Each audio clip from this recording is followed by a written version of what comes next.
Hi, and welcome to Workshop Wednesday, our new and improved format.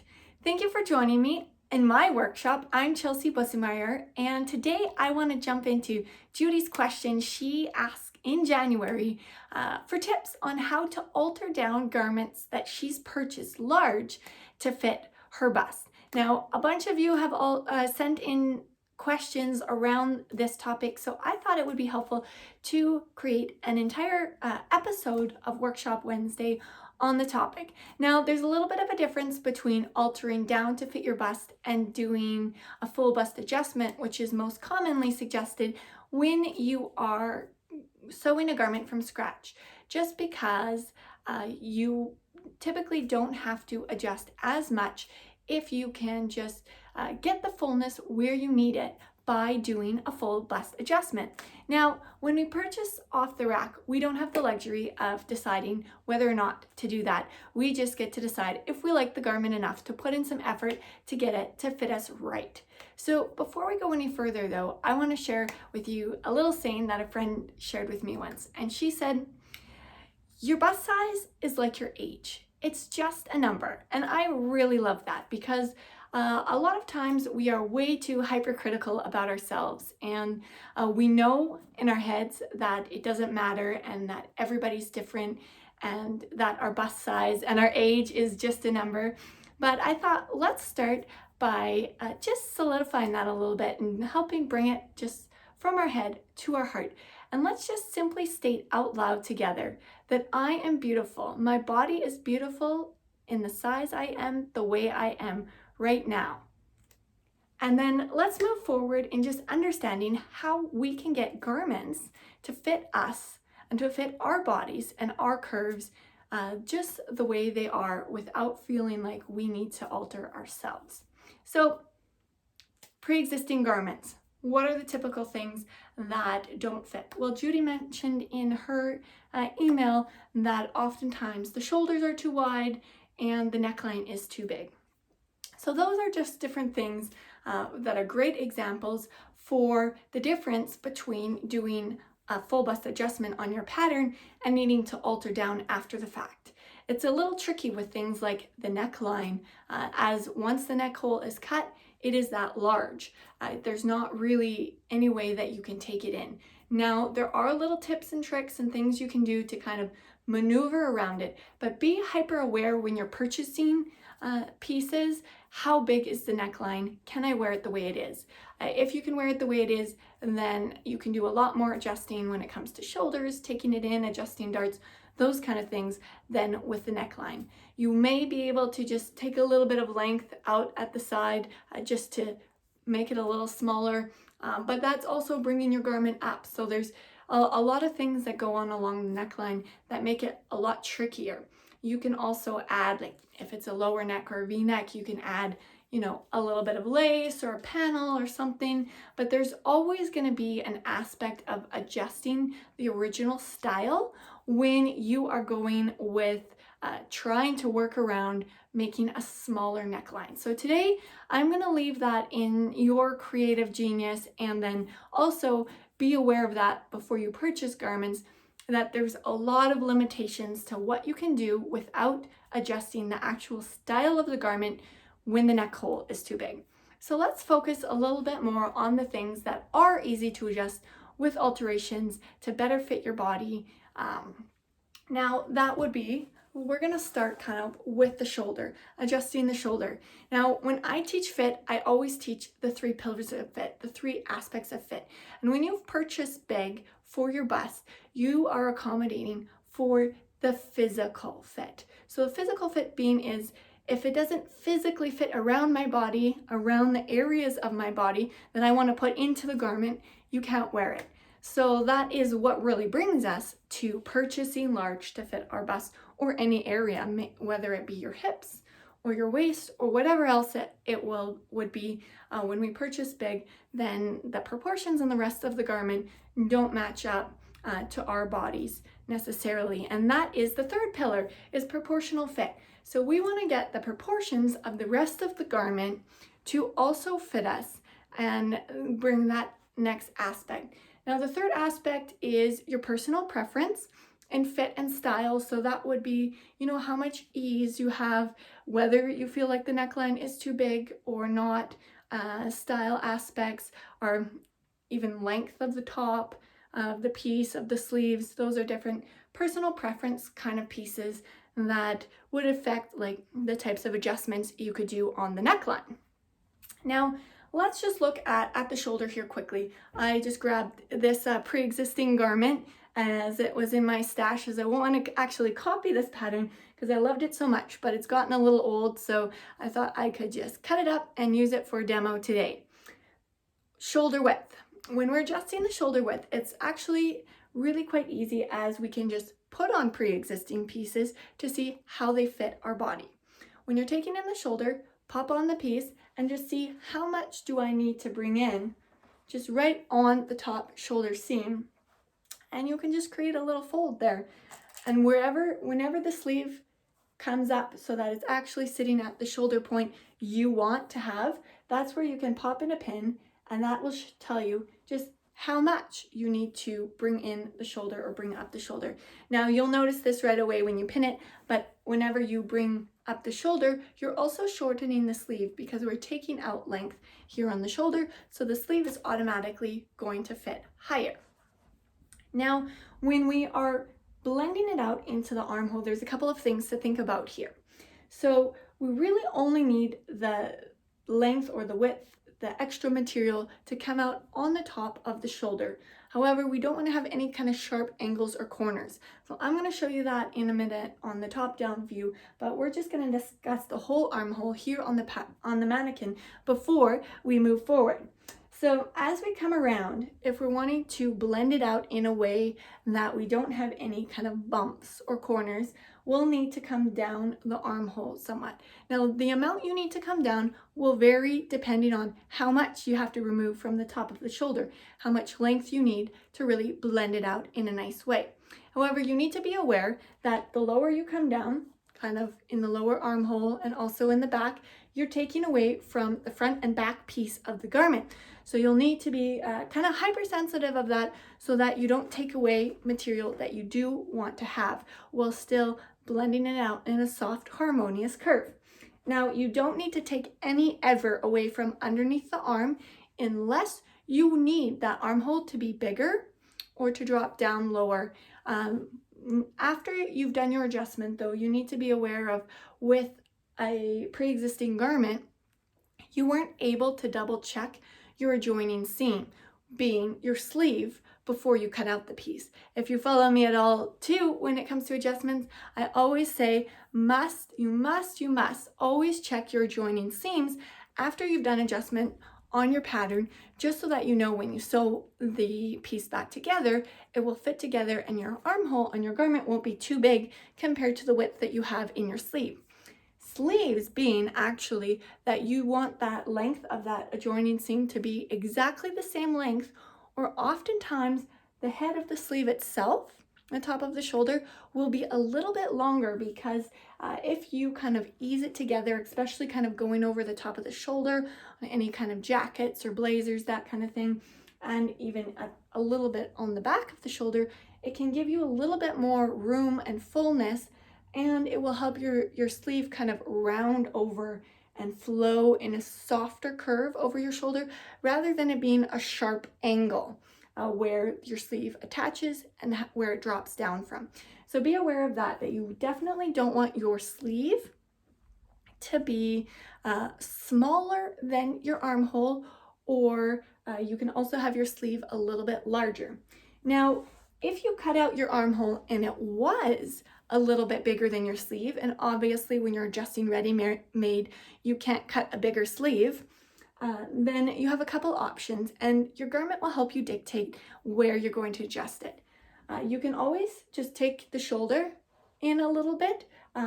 You may just need to take it in at the very edge and have a little bit more of a slanted curve on your shoulder. This particular garment actually has a princess seam here, so if I had bought it large to accommodate my bust, it would probably be really helpful to just take it in on this princess seam, creating more fullness just in the bust area while keeping it nice and small and fitted against my shoulder, even in the front of the shoulder. Now, you may also be able to take it in under the arm, but typically you need that space because that's getting close to your bust height and the area you bought it big to accommodate for, so you might not want to take out extra room under the arm. And of course, as I mentioned, if you're fitting the same sleeve in, be really careful about cutting it out under the arm, as that really makes the sleeve fuller. You typically just need the top of the shoulder and to blend it out smoothly. Now, other areas you may need to take in to better accommodate the proportions of your body in the garment would be, you may need to take in the side seam, at the waist. And it typically is really easy to take in the side seam. Now, when you're taking in the side seam, again, you're not technically really creating more fullness in the bust area. So oftentimes you'll find taking in a dart or making a dart deeper is a better option. And depending on how big your bust is, I also like to suggest putting in multiple darts so you can create some really neat kind of stylization of your pieces and bring in some style aspects of using darts decoratively. And the reason you may want to do, 2 darts under each bust or 3 darts under each bust is that you're dividing the amount that you need to take out. If you do a very large dart, which darts and seams are how we bring that 3D shape into our 2D piece, you will always have all the fullness kind of at one spot. Now, this will create your pointy bust or a Madonna bust sometimes, depending on the material. That's something that a lot of my clients, especially when I'm doing alterations and formal gowns, they really feel like they're very pointy and it's just too much all in one spot. So if you were to take it in and create multiple darts under the bust, then you'd have kind of fullness for the bust over a range or a space. And this is why a lot of times when you have a fuller bust, it seems like you also need to make a dart kind of in the armhole, is you're creating space or that 3D shape, creating that shape up high as well as down low where your dart is. And there's some other things that go into what you can do if that really bothers you and you don't want to have a seam or a dart here out of the armhole. But of course, again, with this style, being that it's a princess seam along here, you can easily take some of the width and create more 3D shape in the top, as a princess seam is essentially a dart on the top of the bust and a dart on the bottom. But think about that too and play around with that when you are trying to get a fit, whether it be a muslin or a pre-existing garment or something you're sewing. What would happen if I put in a little dart to the right and to the left of where the placement of the dart is on the garment? Okay, so let's switch to the table and just look at how we could blend a nice shape for our shoulder seam. Okay, so here I've already taken one shoulder apart to help me just make this demo a little bit faster, but we see here the amount that I have pinned right at the top of the shoulder. So I'm just going to move my pin over to the one side so that I can open it up and just measure the amount that I need to kind of take away from the shoulder so that it fits my shoulders properly. So here we go. I've got this measured. I'm just going to go with centimeters, and it's 3 centimeters, and I've taken this shoulder piece apart. And you need to be aware that here, I don't have the shoulder removed yet, so I don't have the seam allowance added on. And so that's where I measured the total amount, the 3 centimeters that I need to take off. Now here, I have a pin in, but we'll just remove it, and I'll just show you now that I do have the seam allowance exposed, and when I sew this sleeve back in, I'm going to use the same seam allowance. It is a pretty narrow seam allowance here.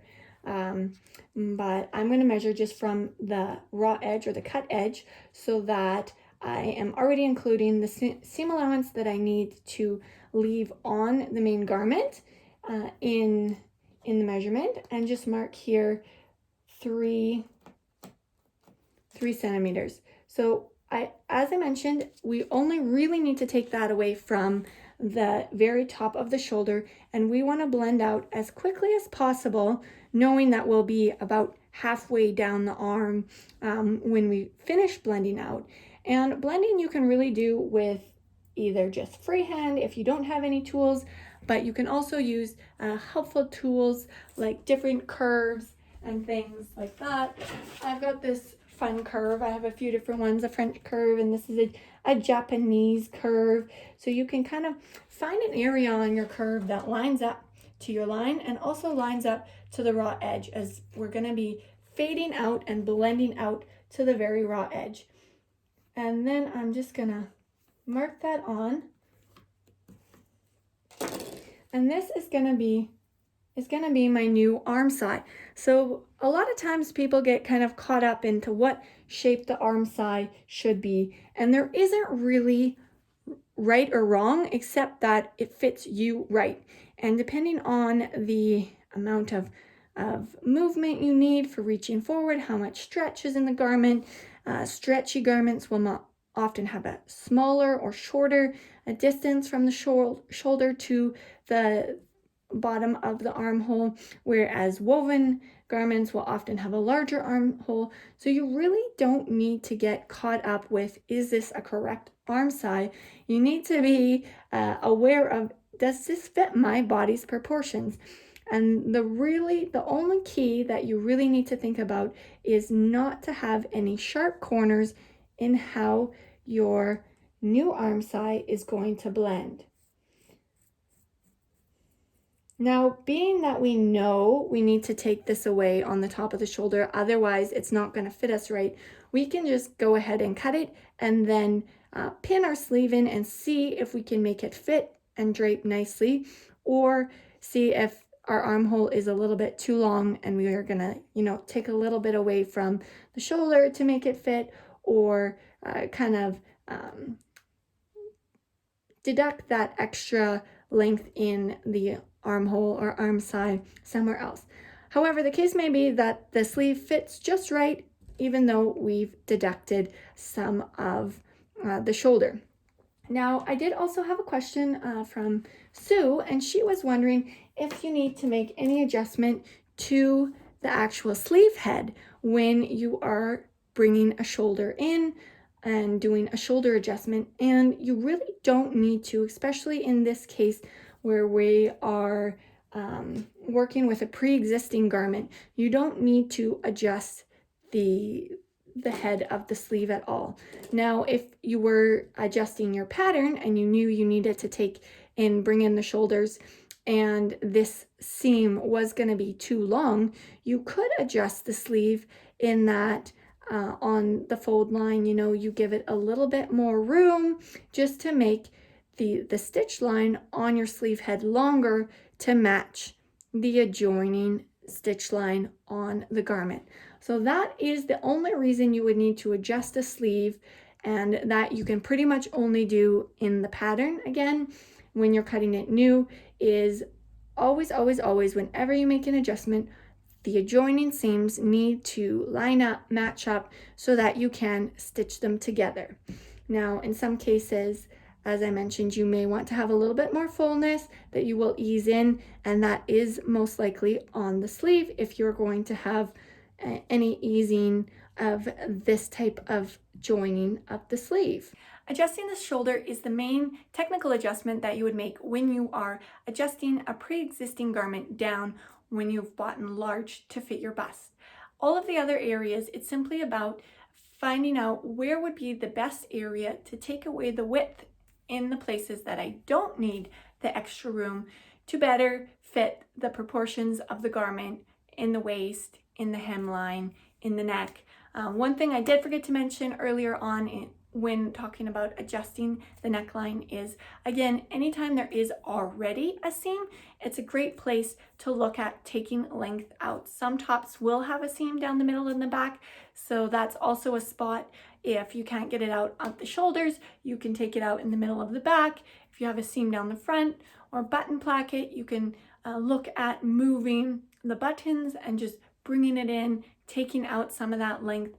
That's the main key principle to think about, is where can I take out length that I will like the way that it looks, and just pinning or putting in some basting kind of seams can help you see what will the fit be like when I take the material out at this spot or at that spot and will it torque or twist anything, or does it suit and fit me better that way? So that brings us to the end of this episode of Workshop Wednesday. If you're watching on YouTube, be sure to click on the link and join my Facebook group, as I do post little tips in there throughout the week.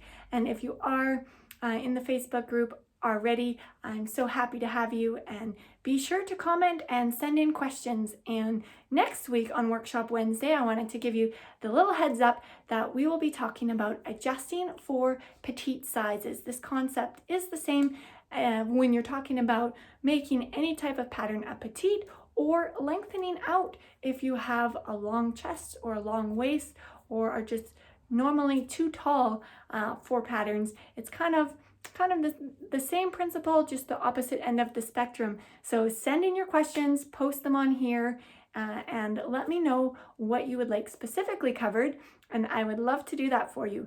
Till next week, take care and happy sewing!